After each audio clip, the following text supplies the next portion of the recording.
নমস্কার। চন্দ্র দিতে পারে আপনাকে প্রচুর অর্থ।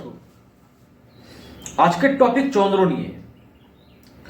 চন্দ্র হচ্ছে আমাদের নবগ্রহের মধ্যে এমন একটি গ্রহ, যেই গ্রহ খুব কম সময়ের মধ্যে এক রাশি থেকে অন্য রাশিতে গমন করে, 30 ডিগ্রি ক্রস করে, রাশি পরিবর্তন করে 2.5 দিনে। ঠিক 2.5 দিন না, 2 দিন 6 ঘন্টা। তাহলে চন্দ্র হচ্ছে সব থেকে ফাস্ট মুভিং প্ল্যানেট আমাদের এই নবগ্রহের মধ্যে। তাহলে চন্দ্র আমাদেরকে কিভাবে অত্যাধিক পরিমাণে অর্থ দিতে পারে, আজকে এটা নিয়ে আমরা ছোট্ট করে একটু আলোচনা করব। ভিডিওটি স্কিপ না করে শেষ পর্যন্ত ভিডিওটি দেখুন, আপনাদের অনেকটা কাজে আসবে। আপনাদের মধ্যে একটা কনসেপ্ট তৈরি হবে। চন্দ্র বোঝায় কি? চন্দ্র বোঝায় জল। জল মানে তরল পদার্থ, লিকুইড। আমরা প্রত্যেকে চাকরি করি, আমরা প্রত্যেকে ব্যবসা করি, আমরা প্রত্যেকে কিছু না কিছু কর্মের সঙ্গে যুক্ত। একাদশ ভাব বলে দেয় আমাদের লিকুইড মানি। প্রত্যেক মাসে আমরা একটা অর্থ উপার্জন করি, চাকরি হোক, ব্যবসা হোক, যে কোনো কর্ম হোক।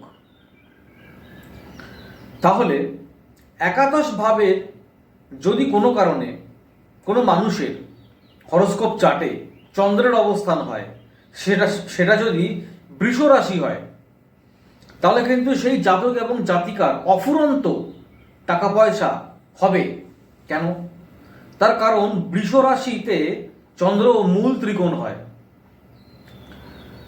মূল ত্রিকোণ মানে চন্দ্রের অনেকটা ভালো ফল পাওয়া যায়। বৃষ হচ্ছে পৃথ্বী তত্ত্ব, আর্থ এলিমেন্ট। চন্দ্র এখানে মূল ত্রিকোণ হচ্ছে।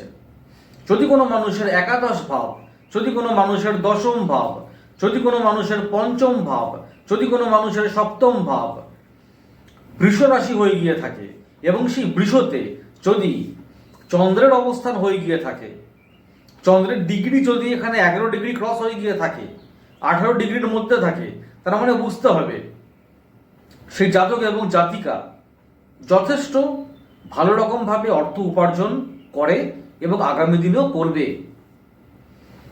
যদি কোনো জাতক এবং জাতিকার কর্কট রাশিতে চন্দ্রের অবস্থান হয়ে গিয়ে থাকে, তাহলে সে কিন্তু অনেক ভালো ফল পাবে। সেই কর্কট রাশি যদি সেই জাতকের একাদশ ভাব, দশম ভাব, সপ্তম ভাব, পঞ্চম ভাব, এমনকি লগ্ন ভাব যদি হয়ে গিয়ে থাকে, তাহলে কিন্তু অনেক ভালো ফল পাওয়া যাবে। কারণ চন্দ্র আমাদের মন মানসিকতাকে বোঝায়। দেখবেন আজকে আপনার একরকম চিন্তা ভাবনা, 2-3 দিন বাদে কিন্তু আপনার অন্যরকম চিন্তা ভাবনা হবে। আবার 3-4 দিন আগে কিন্তু আপনি অন্যরকম চিন্তা ভাবনা করেছেন। এগুলো কিন্তু মূলত চন্দ্রের জন্য হয়ে গিয়ে থাকে। অন্যান্য গ্রহ যেমন শনি একটা রাশিতে থাকে হচ্ছে 2.5 বছর, বৃহস্পতি 1 বছর, রাহু কেতু 1.5 বছর, তাই না? তার চন্দ্র মাত্র 2 দিন 6 ঘন্টা। আজকে আপনার মনটা ভালো নেই, কিন্তু 2-3 দিন বাদে তো আপনার মনটা ভালো হবে। এই মন মানসিকতার মধ্যে যে পরিবর্তনটা আমাদের আসে, সেটা মূলত চন্দ্রের জন্য। আমাদের এই বৈদিক জ্যোতিষ কিন্তু মুন সাইনের উপর বেস্ট করে। দেখবেন চন্দ্র যেই ঘরে বসে, আমরা কিন্তু সেই রাশিকেই আমাদের রাশি হিসেবে নির্বাচিত করে থাকি। চন্দ্র যেই নক্ষত্র পায়, আমরা কিন্তু সেই নক্ষত্রকেই আমাদের জন্ম নক্ষত্র হিসেবে ধরে থাকি।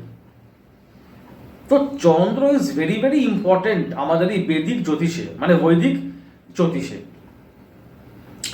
চন্দ্র একটা মানুষের হরোস্কোপ চার্টে যদি মীন রাশিতে থাকে, তাহলে কি হতে পারে? মীন মানে দ্বৈত রাশি, ডুয়েল এলিমেন্ট, ঠিক আছে? আর চন্দ্র কিন্তু আমাদের মন মানসিকতাকে নিয়ন্ত্রণ করে। তাহলে দ্বৈত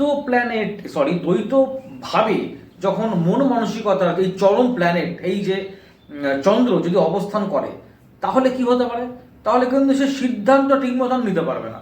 হতে পারে চন্দ্র জলকে বোঝায়, মীন রাশি সেটাও একটা জলতত্ত্বের জোডিয়াক সাইন, সেখানে যদি চন্দ্রের অবস্থান হয়ে গিয়ে থাকে কোথাও না কোথাও কিন্তু সেই মানুষটার মন মানসিকতা বড্ড অস্থির হবে, অস্থির।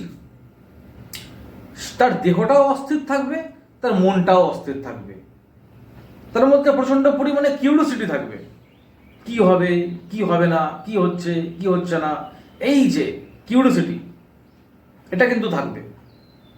চন্দ্র আমাদের এই নবগ্রহের মধ্যে very very important planet, very very important, এটা আমাদেরকে বুঝতে হবে। চন্দ্র কিন্তু আমাদের মন মানসিকতা বাদ দিয়ে আমাদের ফুসফুসকে বোঝায়, আমাদের ফুসফুসকে বোঝায়। অনেক ক্ষেত্রে আমাদের শরীরের মধ্যে আমাদের বডিতে যে 70% যে জল আছে, নিয়ার অ্যাবাউট 70 to 72%, সেটাকে নিয়ন্ত্রণ করে কে? চন্দ্র। চন্দ্র কিন্তু আমাদেরকে অনেকটা বেশি পরিমাণে নিয়ন্ত্রণ করে, ঠিক আছে? তো এই যে চন্দ্র, এবং দেখবেন আমরা আমাদের জ্যোতিষশাস্ত্রে বলা আছে চন্দ্রকে আমরা বলছি মা, মাতা।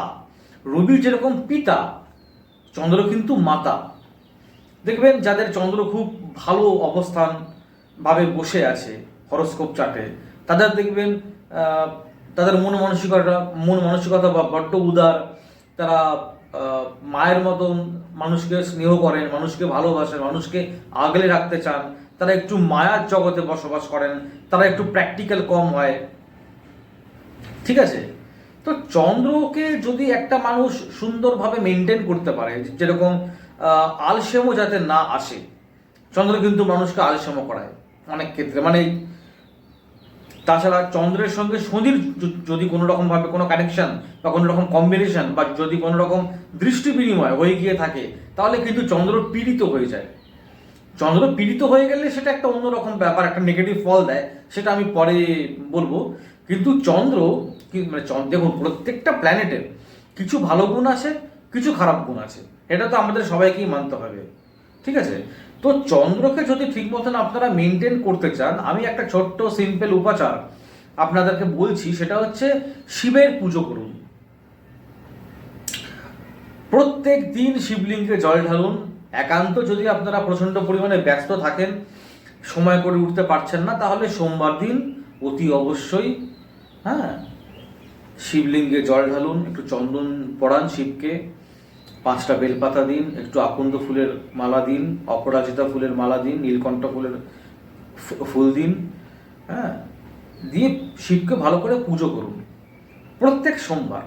দেখবেন আপনার চন্দ্রটা কোথাও না কোথাও একটু হলেও একটা আলাদা ভাইব্রেশন আপনারা পাবেন।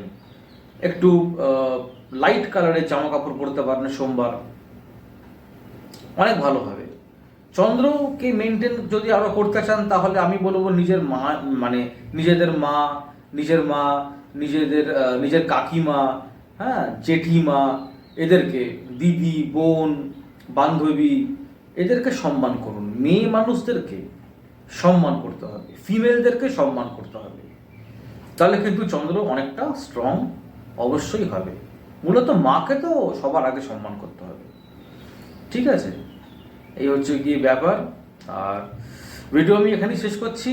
আর যদি আমার ভিডিও ভালো লাগে, ডেফিনেটলি লাইক করবেন, সাবস্ক্রাইব করতে একদম ভুলবেন না, এবং বেল আইকন অতি অবশ্যই প্রেস করে দেবেন টু গেট ফার্দার নোটিফিকেশন।